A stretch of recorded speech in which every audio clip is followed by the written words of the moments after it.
উপরে লেখুন কি বিষয়ে এসেছেন এখানে? আমরা আগে একবার সাক্ষরতার পরীক্ষা নিয়েছিল, ওখানে আবার নাম লেখানোর লেগে আমরা এসে শিকলের লেগে। আচ্ছা, কয়টাতে পরীক্ষা আসলো?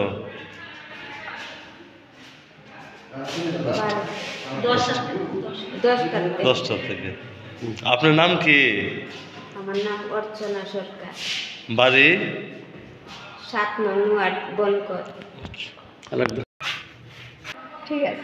সারা দেশের সাথে আমাদের কয় জেলাতেও NILP তথা নিউ ইন্ডিয়া লিটারেসি প্রোগ্রাম চলছে, এক্সামিনেশন চলছে।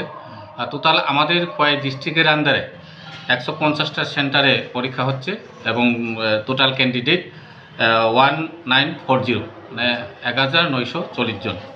তো এর মধ্যে 3টা বিষয়ে পরীক্ষার্থীরা পরীক্ষা দেবে, রিডিং, রাইটিং অ্যান্ড ম্যাথমেটিক্স।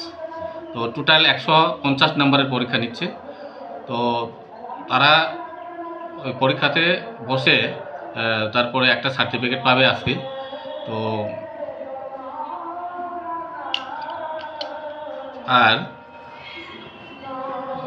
আমি এখন পর্যন্ত 10টা স্কুল ভিজিট করেছি আমাদের কয়েক ডিস্ট্রিক্টের আন্ডারে, এবং আমাদের 7টা টিম আছে। 7টা টিম এখন পুরাটা কয়েক ডিস্ট্রিক্ট আন্ডারে ভিজিট করছে। এবং আমি আমার ভিজিটের অভিজ্ঞতায় স্কুল পরিদর্শনের যে সেন্টার, এক্সামিনেশন সেন্টার পরিদর্শনের অভিজ্ঞতায় আমি দেখেছি ভালো রেসপন্স পাচ্ছে। 90 এবং 90 অ্যাবাভ ক্যান্ডিডেটরা পরীক্ষা দিচ্ছে।